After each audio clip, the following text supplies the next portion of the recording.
Welcome to the Power of Lifting podcast. I'm EricCafferty, owner of the Mecca Gym. I am a strength and conditioning coach and a contest prep specialist. The focus of this podcast is to dive into the mindset and the drive of people who have done incredible things with their lives.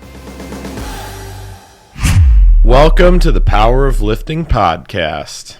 Hunter, what are we doing today? We're gonna talk a little bit about the pros and cons. The pros and cons of the fitness industry. Just so everybody's aware, I have no idea what's going on. Nope, by me. I just showed up here. So that's what we're going to do. We're going to talk about those things I think that a lot of people generally don't understand because they get told something or they are just like, oh, like I'm going to go come across this thing and then, all right, well, they say it's good. But what what's kind the of bad things part are we of talking it? about? We're going to talk about supplements. I think we could talk about some food. I think we could talk about some ways of lifting, or what we like to ask our guests. Pros and cons of girlfriends. Yeah, sure. Wives. There you go. Kids. Relationships, children. Drugs. Stuff like that. Is there really pros of drugs? Well, okay. We're not going to get into that. So we could go into that, but not really.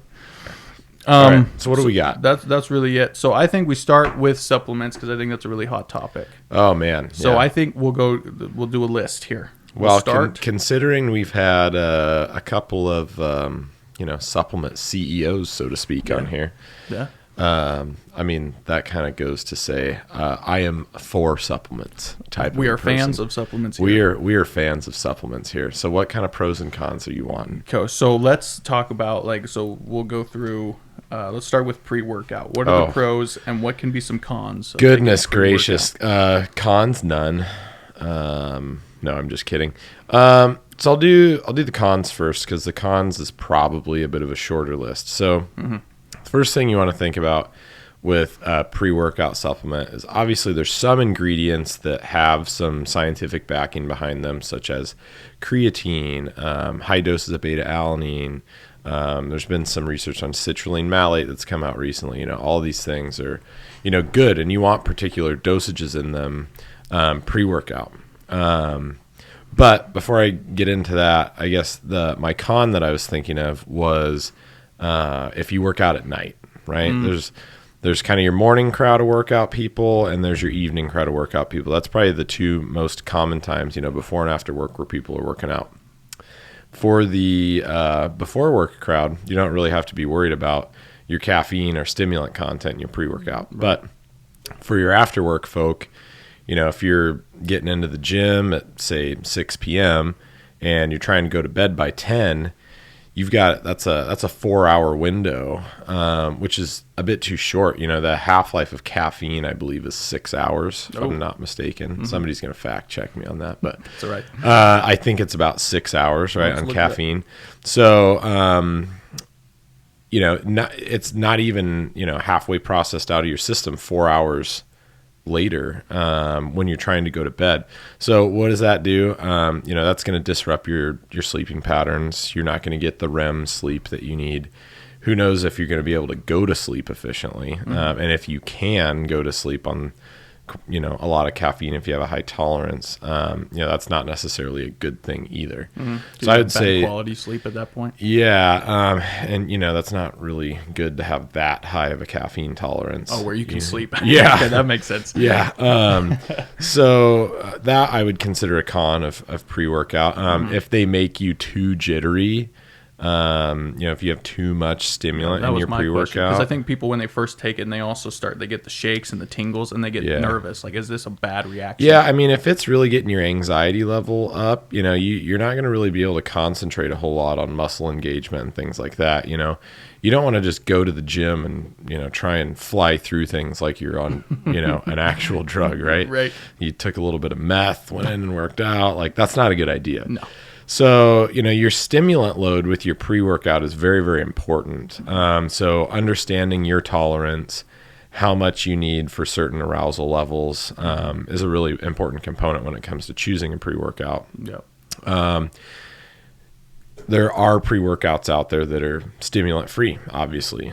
Pre-Caged has a non-stim version. One I really like is, shout out Jay Cutler Nutrition. I've been using that one. It has an awesome, it's called like Amplify, I think, something like that. Great pre-workout, no stimulant. It's also, got a transparent label, good healthy dosages, and electrolytes. Puts electrolytes in there. It's really, really important. I think electrolytes are super underutilized by people taking supplements. Electrolytes are super, super important. Talked about a little bit that with last week with John, actually. Right. But back to pre-workouts. Aside from that, I don't really see any, negative consequences. Maybe relying on a pre-workout, like if you need that pre-workout to really get going and train hard, you might need to, reconsider your priorities, right? Sure. You might need to start looking at how much you're sleeping, how quality your rest and recovery is. If you really need that pre-workout to get going, it shouldn't be something that you need, but it's definitely a good tool to use in your toolbox. Right. A supplement, that's awesome. Right. On the pro side, what can it do for you? Oh man, so the pro side, I mean, geez, the list goes on. Nice. Maybe top 2 pros. Yeah, I would say the mental focus aspect of it is probably my main priority when I'm kind of advocating for people to use a pre-workout supplement. I think my main objective with that pre-workout supplement of their choice is something that's going to give them that aid of mental focus and energy, because it is an ergogenic aid, right? Caffeine has been proven time and time again to be an effective pre-workout, so to speak, supplement to enhance your training. So that's huge. And choosing a pre-workout that gives you the right amount of arousal and the right amount of stimulant is huge. And that's kind of the big pro with pre-workouts, is giving you that energy to where you're feeling good in the gym. And, that has a lot of positive carryover with, training intensity and things like that. So do you like, say, for people, obviously people that don't have a big tolerance to it, but like in daily life, do you ever recommend it to people? Like in the office, or like having to focus in other aspects of their life? Oh man, I mean, sure, you can certainly use a pre-workout for that type of thing, but the other pro of pre-workouts is the muscle building effect, or the reduction of fatigue during workouts, things like that. So, things like beta alanine, and then the, vasodilators of the world, the citrulline malates of the world, helping blood flow, creatine. I mean, look up the benefits of creatine. The International Society of Sports Nutrition has a great position stand paper on their view on creatine, and that paper, there's it's countless benefits. Everybody should be on creatine. We've talked about this before on this podcast. Another hammer there. People, right, write it down. So that's kind of the two sides of it. What ingredients are you getting in your pre-workout that are actually going to help you build muscle? What ingredients are you getting that you're actually getting that stimulant effect from? So that's kind of the two main different focuses of a pre-workout. And I would argue, the electrolyte component, pre-workouts that don't have it are certainly falling short. I mean, but you can always add that in. Same way you can always add in, those single ingredients into a pre-workout. Like if you feel like it's missing something, or you want different dosages of certain ingredients. I love beta alanine. A lot of people don't like beta alanine. It gives you the tingles, right? Things like that. So, I'm going to go for a pre-workout that has a lot of it in it. A lot of people, or a lot of pre-workouts, have a half dose of beta alanine in it. You actually need about 6 grams of it for the effective dose. So, and I don't take it any other time of day, so I'll add an extra serving of beta alanine, or into my pre-workout. Or if I want more creatine, ingredients like that you can add to a pre-workout. So that's why I typically go for a pre-workout that's got the stimulant matrix in it that I want. It's a little bit more difficult to add those separate stimulants into it. Whereas it's easy to add creatine, it's easy to add electrolytes, it's easy to add citrulline malate, things like that. Cool. So big thumbs up for pre-workouts. Big thumbs up. Moving into, I think one of the things that a lot of people have confusion about is intra-workout stuff. Right. So what would be kind of the pros and cons of that, / are there hard facts? Because, I mean, I've heard everything from you don't need it to you shouldn't take it to you're going to need it and you should take it. I'm a big fan of intra-workout supplementation. Like, again, last week we talked to John a little bit about, the cordyceps and things like that. But really with intra-workout supplements, for a long time, everybody was just, crazy about BCAAs or branched chain amino acids. And, there's been a ton of research that's come out in the past probably 4 or 5 years that's, so basically like, branch chains aren't really doing a whole lot for you intra-workout. So, the Scivation Extend that everybody was drinking, like everybody and their brother was drinking Extend 5-6 years ago. Okay. I mean, crazy. Everybody and every different supplement company had a line of, branched chain amino acid supplement to take intra-workout. And Extend was, one of the first. They have a ton of different flavors, all that stuff. Well, come to find out, it's not super, super important. Now, what is important and what has shown, positive benefits in performance is electrolytes for sure.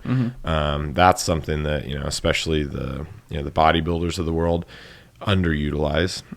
Should absolutely be taking that. That's going to help your hydration levels, going to give you better pumps, things like that. Nice. People really underutilize sodium and magnesium and all the other electrolytes in supplementation. So that's a big one. The other big one is carbohydrates.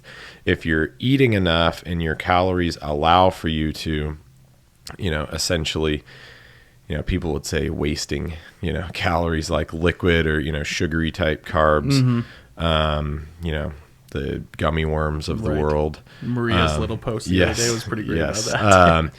About, intra-workout carbohydrate supplementation is actually, shown to have some really positive performance benefits, especially if you have, enough calories throughout the day. Now, if you're in a caloric deficit, it's still beneficial for sure.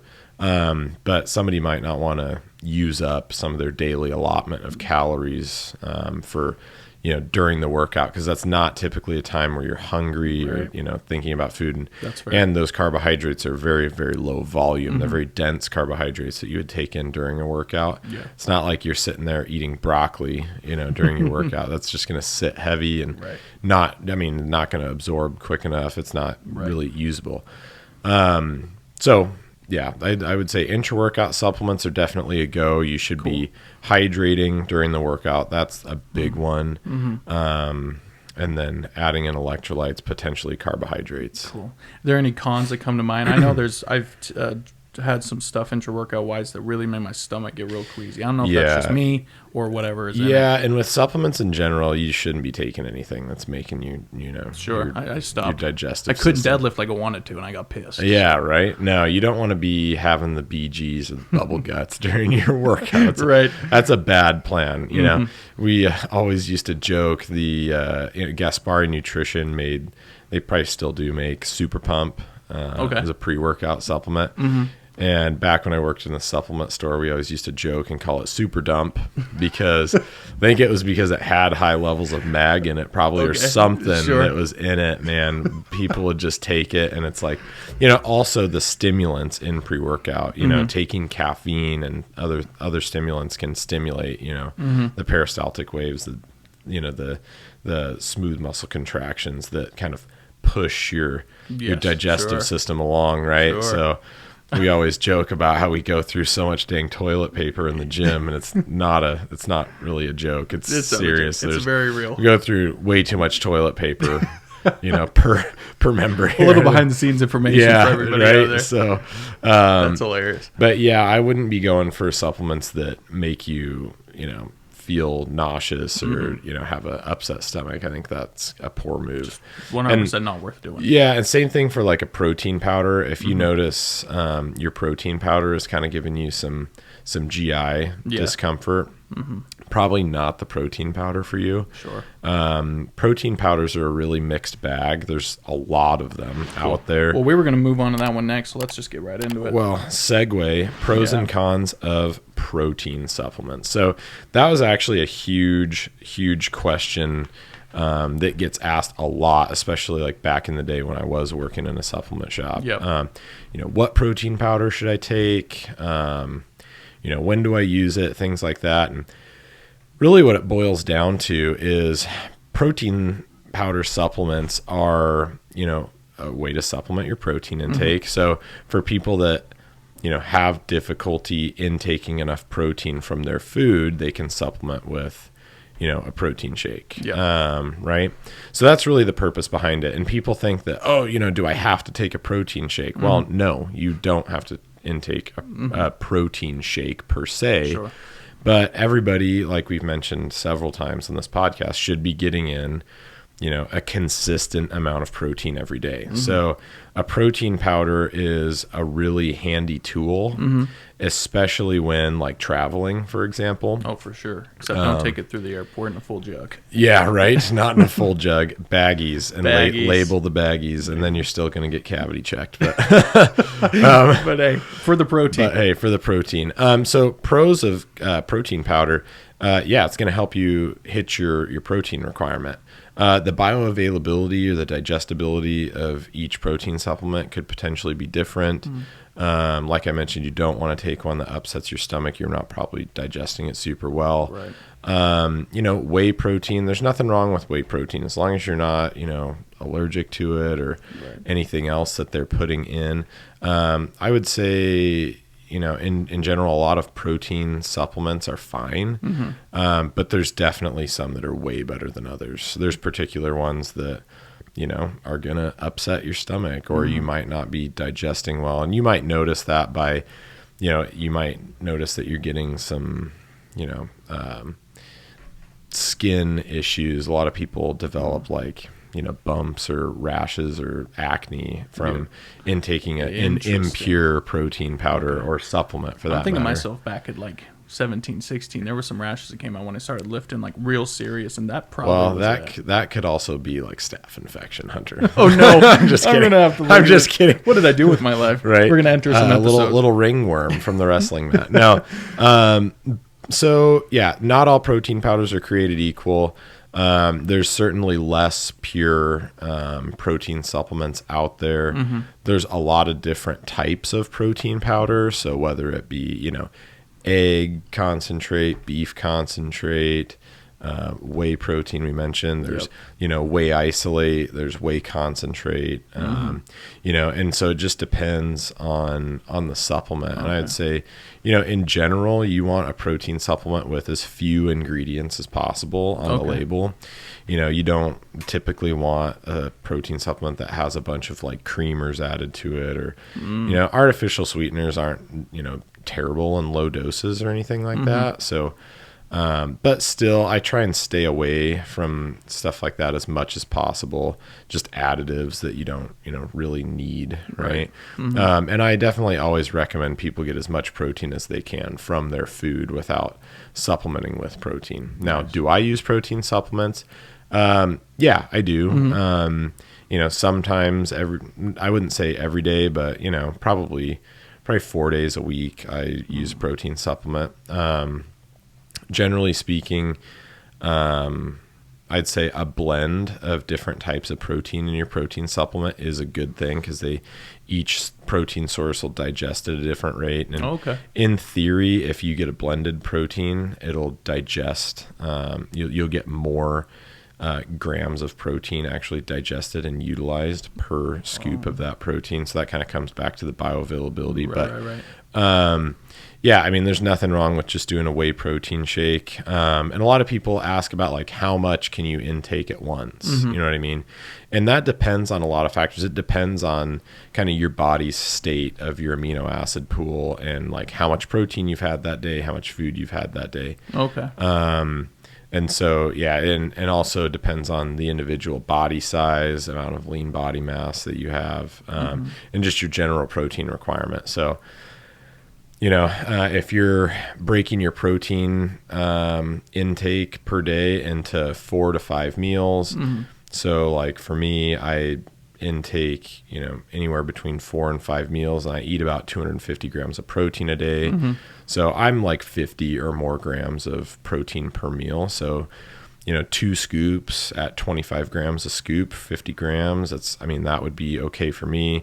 Females typically are doing, maybe 30 grams of protein per meal. So they might just stick with 1 scoop or scoop and a half or whatever. I wouldn't get half of your daily protein intake all at once from protein powder. That's fair. I don't know that there's a study that I could cite on that, but I just, I don't really think that that's the best move. It doesn't sound right. No.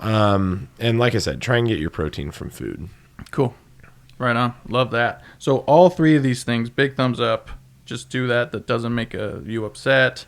Stuff that helps. I really like it. Appreciate it.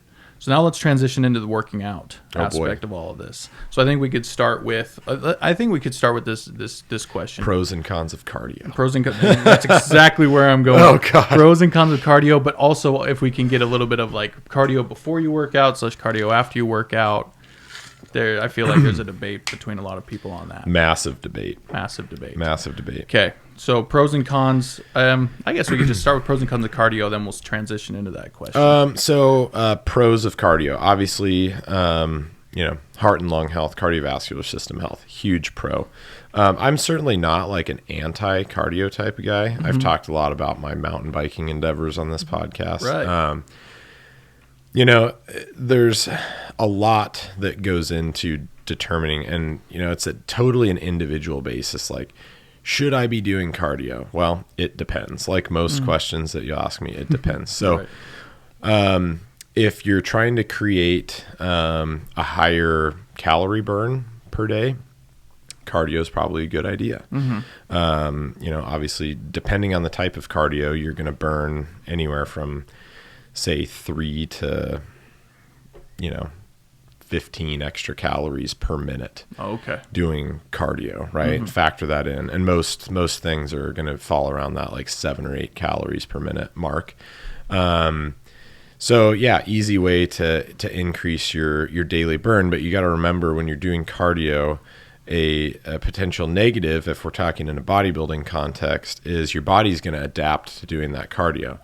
Now, getting in better shape is not a bad thing, but over time you are going to burn less calories from doing that same cardio because, so your effort level is going to have to go up over time. It's going to be harder to get your heart rate up. And the other thing that people don't think about a whole lot is the muscular adaptations to doing cardio. So, for like a guy like me, for example, I can really thin out if I do cardio, and it's not just from losing fat from doing cardio, because that's going to depend more upon my caloric balance.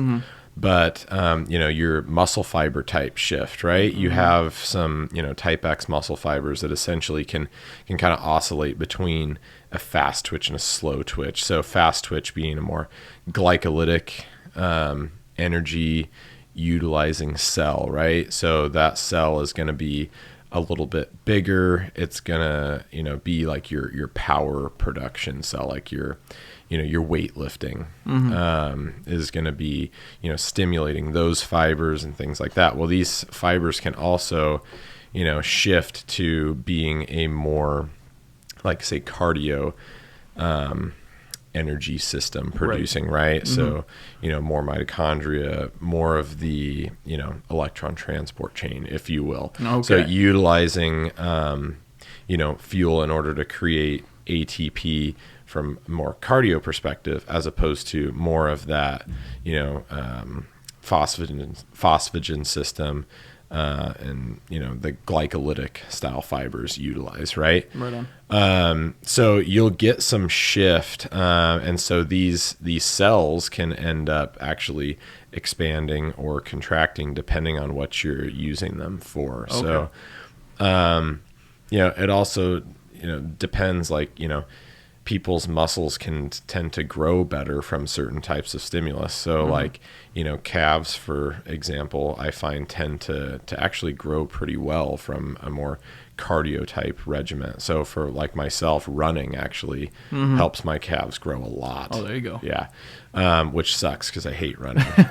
But the pros and cons. Right. But back to like actually doing cardio, the pros, obviously higher calorie burn, healthy heart and lungs, in some cases mobility. So like with cycling, for example, it's great physical therapy for your knees and your hips and your ankles and all the joints of the lower limb, and in a lot of cases good PT for quads, glutes, all the muscles of the lower limb. I find for myself in particular, it definitely helps my lower limb and hip health by doing cycling. Okay. So that could be another potential pro. Now, when you're talking about, a con to do with that, if, you're not intending to lose weight and the cardio activity you're doing is putting you into a caloric deficit and you're trying to gain muscle, that's a con, right? There you go. And it can limit your ability to grow muscle because you're expending and utilizing this energy to do cardio. Right. So it's very goal dependent.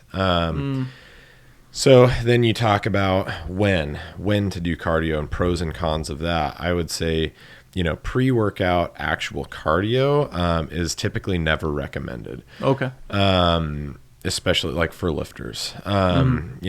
Yes, you can do, cardio in order to warm up, get the heart rate up, get your blood flowing, all that stuff. That is definitely a good idea, but you can't do that much of it because once you really get warm, then you're just chewing up a lot of the energy that you're going to be using while you're lifting because your body will use up that glycogen that you have stored, and any, blood glucose circulating around, get pumped into the cell, utilized, right?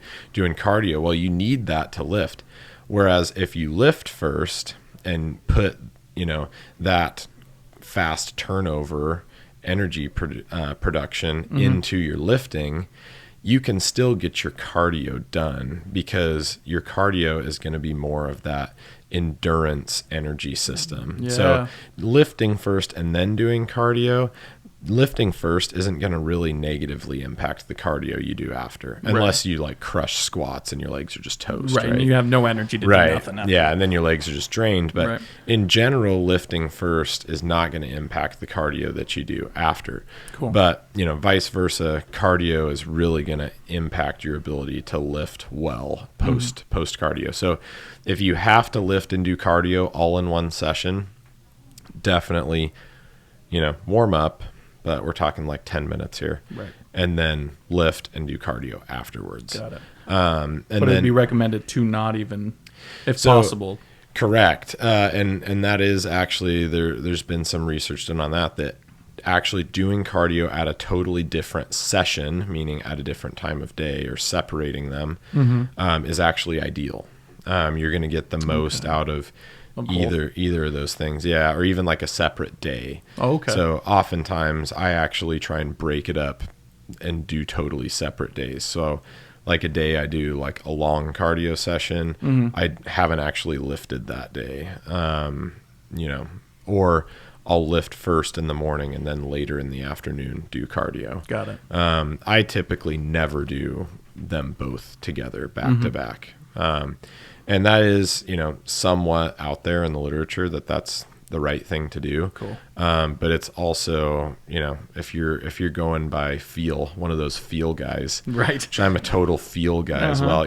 I'm never just going to take one study's word for it. Right. Sure. So, for me in particular, I know that I'm going to get optimal performance if I break those up. Right. Cool. No, I remember you telling me that's actually that same thing, and I definitely felt the same way. Right on. So here, when you're like working with a trainer and stuff like this, and you may hear this or see this on the Instagram account a lot when people reshare their stuff, as they have a training block that they're working on. And so the block, I think the two most common ones would be hypertrophy and strength. Right. So I think we start with hypertrophy. What would be the pros and cons to training in that way? I think the pros to training in a more hypertrophy oriented fashion, the benefits, again, the list can just goes on for days, right? Yeah. Think about all the health benefits you're getting from resistance training, which are numerous. It's a long list. You're going to get all those with training for hypertrophy. You are getting benefits to your heart and lungs. You're getting the benefit of building muscle and the effects that that's going to have on you from a health perspective. Building muscle, one of the greatest things that you can do for yourself. It's going to help you, still gain strength, even though you're trying to build muscle. Building muscle and building strength are, they're not synonymous, but they do go hand in hand. A lot more than a lot of people give it credit for. Okay. So, even training, for hypertrophy, you are going to develop strength to a degree, a high degree. And, you're going to get tons and tons of benefits to, when it comes to, bone density, when it comes to, just mobility and body mechanics and being able to learn healthy movement patterns for life. I mean, we're talking, blood pressure, blood glucose levels, all of those health markers that you hear about with resistance training, hypertrophy oriented training. That's kind of what we think of when we think of lifting weights, right? The 8 to 10 rep range, that's in the money zone for hypertrophy style training, right? So tons and tons of benefits. Cons to a hypertrophy related training block, I honestly got none. I don't think there is cons unless you were purposefully trying to lose muscle, which that's like almost nobody. You know what I mean? That'd be interesting. What scenario would that ever? I mean, if I wanted to, be a professional mountain biker, sure. Oh, sure. Or if I wanted to do, like, if I wanted to be a more endurance-based athlete, I would probably need to lose muscle because it's a struggle for me to get sub 200 pounds, which is heavy for somebody that's 6 feet tall, right? Especially doing endurance-related sports. So I would have to lose muscle in order to optimize my endurance. If we're talking like, getting to competitive levels for like Carolyn with the triathlons and things like that. Like I'm not gonna, somebody with the amount of muscle that I have, even though it's never enough. There's just always more. There's always more. Need more. It's going to be really tough for me to do those sorts of things, endurance related things. Carrying around a lot of muscle mass can certainly hinder that, even in like you see it in pro fighters. The guys that are these big muscle bound looking guys, like, they probably have a lot of power. But then you'll get some kind of chubby looking, lanky, you're like, this guy's soft. And if you look at him side by side, you're like, oh dude, that dude's jacked. He's going to put a hurt on that guy. Well, I mean, if the skinny fat guy can weather the first storm, then the muscular guy is just going to be out of gas because all of that muscle mass is so metabolically active that the energy demand is so much higher for that body. So, that guy's like a race car trying to, he's like a dragster trying to do like an endurance type activity. And so that's one, like really the only detriment I could see to training for hypertrophy like that would be to somebody who purposefully needs to lose muscle for one reason or another, which is, like I said, very few people. Very few people. If you're on that list, you're a special breed. So if we move on to strength, a strength training block, training for strength is a different beast. If you're purely training like for, powerlifting, and so, that's something that I do a lot. I have a lot of clients that compete in, like national level and some world level type of powerlifting through the USA Powerlifting. So They certainly do go back and forth between training in a more hypertrophy style, like maybe in a quote unquote off season for a powerlifter to kind of build the base. Gaining muscle is going to be a precursor for being able to gain more strength over time, right? But strength training, say by itself, I'm talking like the more extreme strength training. So you're doing singles, doubles, triples, things like that. I would say there is a big con there, and that is the risk for injury. Sure. You know, especially when you're pushing your body to its limits.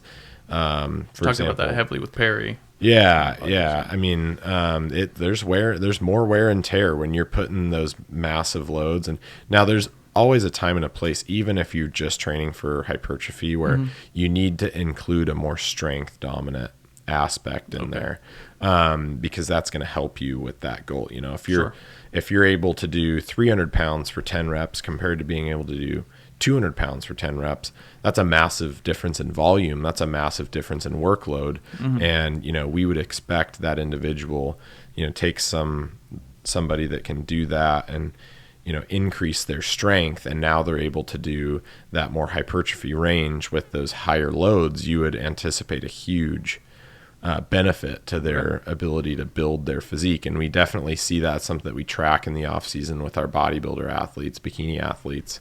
You know, getting those compound lifts up and stronger is going to be, you know, a really good indicator on their ability to build muscle through that off season, right? But the con is, like I said, the wear and tear. You know, my wife doesn't like it when I prep for powerlifting meets because the risk for injury, even though, you know, things done correctly, it's just higher. You know, I'm always hurting. My joints hurt more. You know, you're I guess your propensity to get banged up is just higher because you're pushing those intensity levels and those loads to a point to where it does put you more at risk to, say, you know, if you have a brain fart and you're deadlifting 60% of your 1 rep max, you know, the risk for injury is there, but it's not, you know, as extreme. Whereas if you have a brain fart when you're lifting 90% of your 1 rep max, I mean, that's a lot of stress. That is right? a lot of stress. So it could be focused on something very particular. I mean, and it could be like you brace wrong, or it could be like, you know, whatever, brain farts happen, right? So that could be a potential con to really, really heavy strength training. But besides that, I mean, the heavy strength training is a huge benefit to help you in, you know, a lot of ways. But you can get a lot of strength through hypertrophy based training. But sweet, like that. So not very many cons to doing this, folks. Get in the gym and lift weights. Yeah, there's not many cons. I love that. Okay, moving on to kind of the next stage, I guess would be recovery. Forms of recovery. Pros and cons, obviously. I mean, you need to recover. But I guess we could kind of maybe go off of opinion here a little bit, because there's different ways to recover, I guess. But like active recovery versus not active recovery, if that is even a thing. Yeah, so non-active recovery, like just sitting on your butt, versus active recovery. Yeah. I'd say active recovery is always going to be, you know, better, just because, you know, motion is lotion. Motion is lotion. That's like one of my favorite things to say, because it's true. I mean, staying active is going to be key. You know, that's why we're big on tracking steps and, you know, say doing your cardio on your off day from lifting, getting your body warm, being able to stretch and things like that, you know, very beneficial for building muscle and strength. So definitely an active recovery fan. But there's also, you know, no shame in taking some time off from the gym from time to time. Okay. I think a lot of diehards don't do that enough. Right.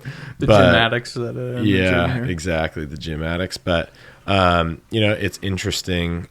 People think that they're, you know, gonna not, if they don't lift weights for a day or they skip the gym for a day, that they're gonna get tiny. You know what I mean? And it's just, you know, not the case. Gains don't leave that fast. You know, there's a lot of research out there on actually how long it takes for you to lose the gains that you've made. And in terms of strength, it's going to take a minimum of 3 weeks for you to start seeing any real detriments in strength training. Interesting. Okay. Now that's take that with a grain of salt, because Right, sure. you know, if you're doing things that are going to negate your strength, say you take 3 weeks off from the gym, but you severely undereat and you do a bunch of cardio based activity during that time, well, you're not keeping a very consistent, stable environment there, and you're adapting your body to different stimulus for those 3 weeks. So that could be detrimental to strength.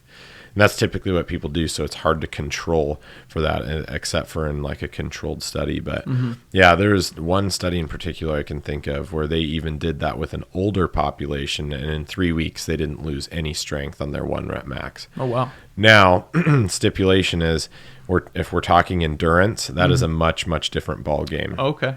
So if we're talking about, adequate recovery for endurance, things like that, the turnaround time is much quicker.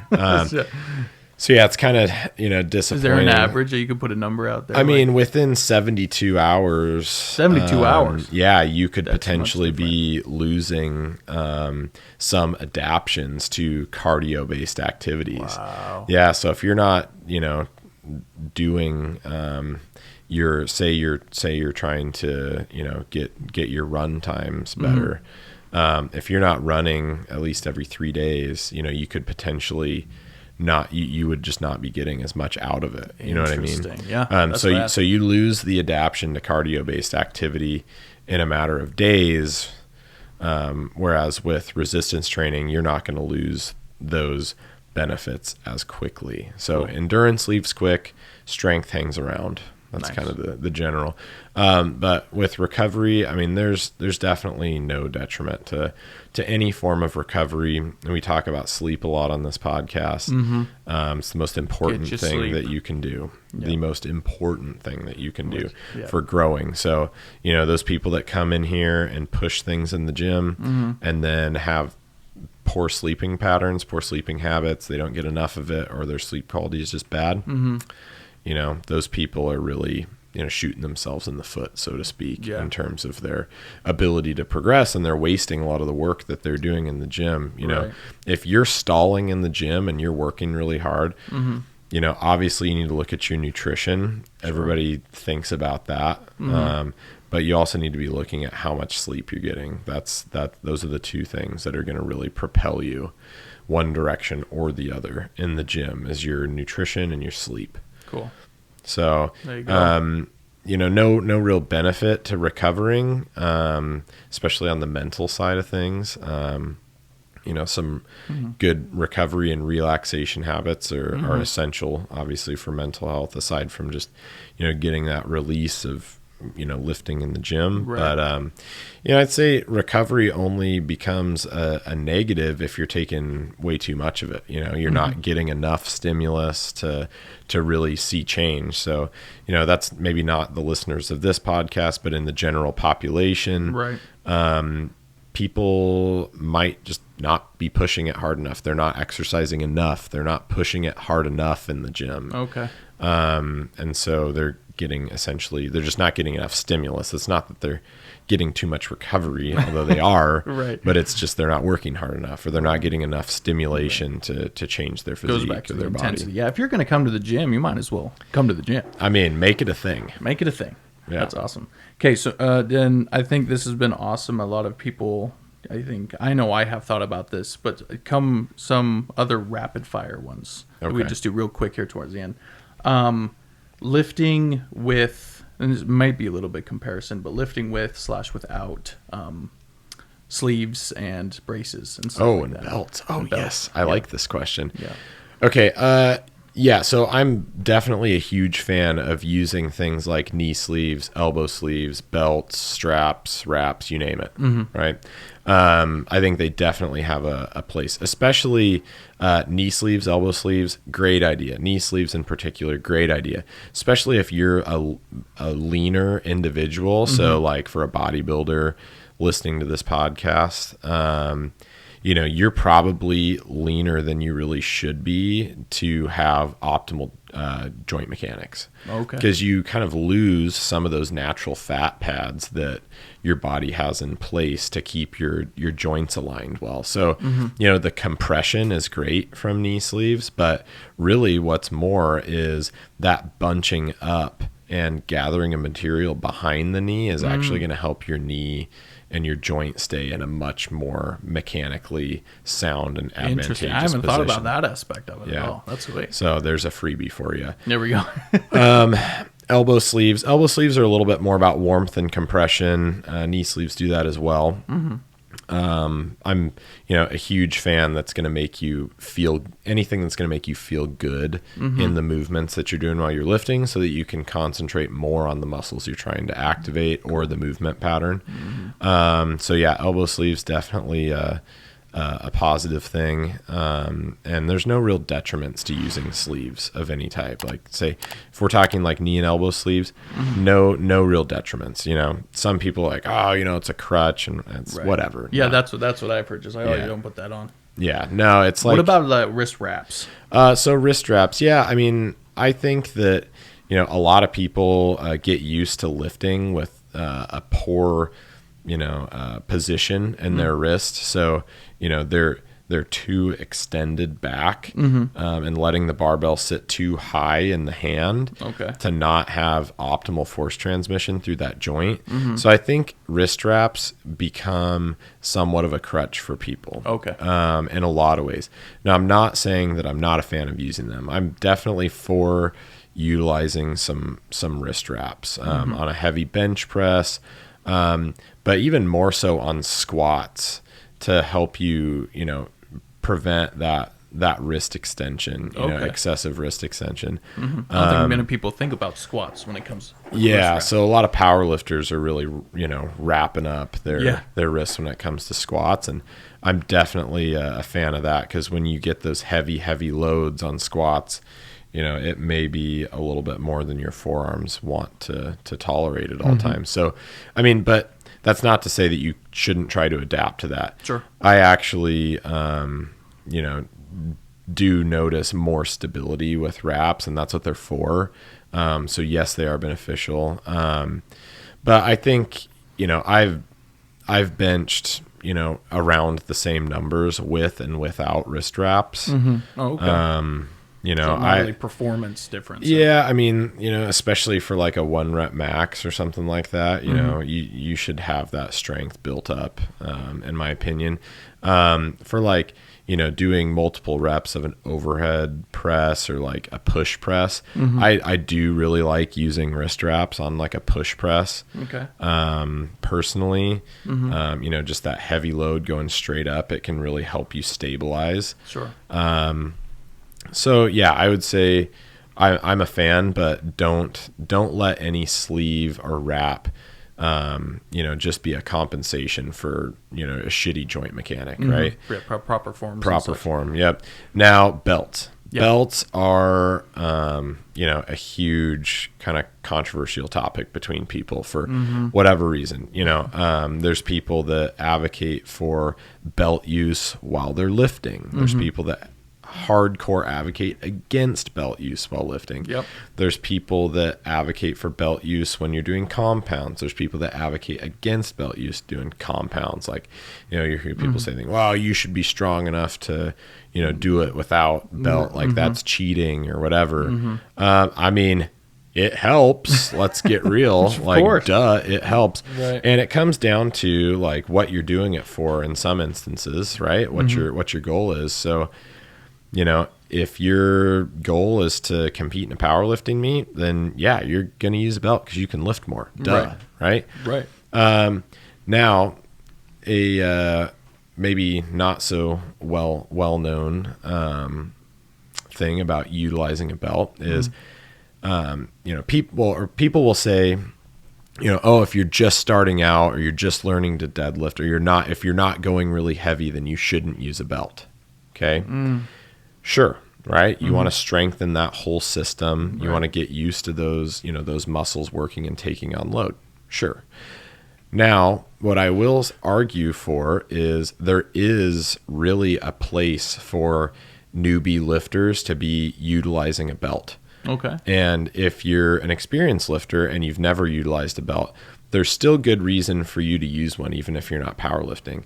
And one of the big ones, there's a few, one of the big ones is because using a belt is going to be an educational tool for the proprioception of the muscles in your lower trunk and, in your abdominal area. So, your obliques, your transverse abdominis, and your rectus abdominis, you're going to be able to learn how to brace utilizing a belt because you can feel those muscles engage because there's something to press out and against. Yeah. Right. So a lot of people, don't take advantage of that, and they've got, some coach or trainer or whatever telling them, oh, you need to, maybe they mention bracing at some point, or they mention a neutral spine at some point. Well, people need more education on what that actually is. What am I doing to keep neutral? Like you can't just educate them. Okay, this is the position you're in. Okay, why? You have to explain why you're in that position and what that position feels like, so people can memorize that and utilize that in their lifting, right? One of the best ways to do that is have them put a belt on. Okay.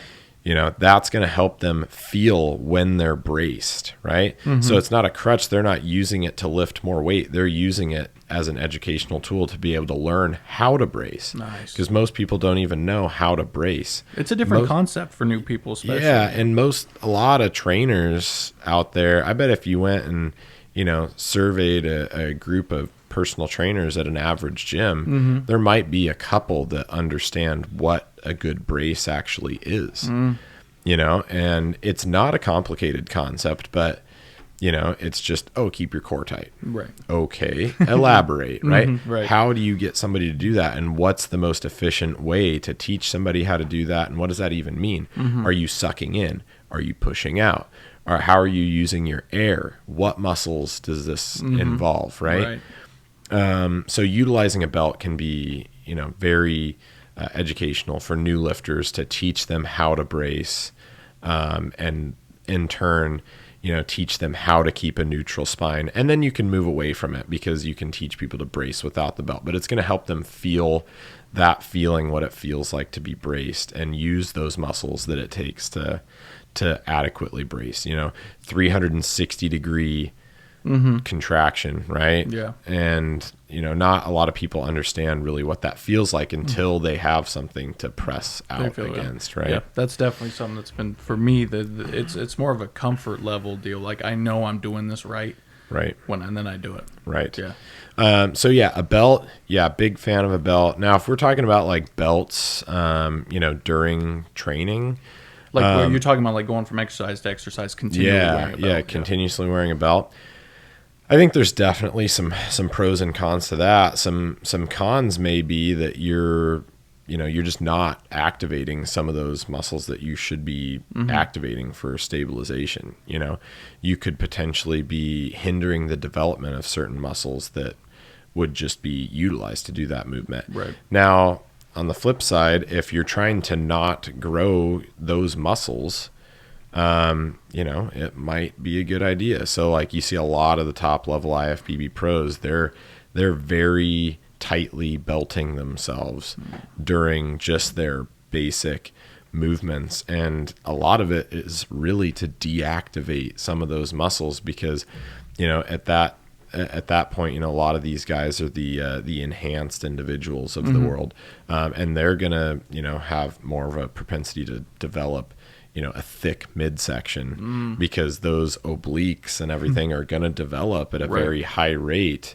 And so utilizing a belt for that definitely has its place. Yeah. Interesting. Most of us little skinny natties don't have to worry about that. So Sure. Less of a concern. But I will say that utilizing a belt during training, random accessory movements can actually be of benefit because it can help you really concentrate on what you're doing and not have to brace those muscles. So like tricep press down, for example, you can brace into a belt, focus more on that contraction, and it might serve a small benefit. Now, do I think you should do that all the time? Probably not. Yep, sure. I don't think it's like a daily routine type of a situation, but I would encourage people to just, if they're skeptical, just try it out, see what it feels like. Yeah. There's certainly times where I do use a belt when I'm doing like, lateral raises or doing, random, movements, accessory movements throughout the gym, because it definitely helps me have more control and think about the muscles that I'm trying to activate. Right. But it's certainly not something that I would recommend people do all the time. Right. But yeah, some of the time, help keep that waist tight. Sure, try it out. Try it out. See what you think. Right. There's a lot of that is a controversial topic, because a lot of people that follow the research side, the evidence-based crowds, like, oh, it's a bunch of crap, blah blah blah.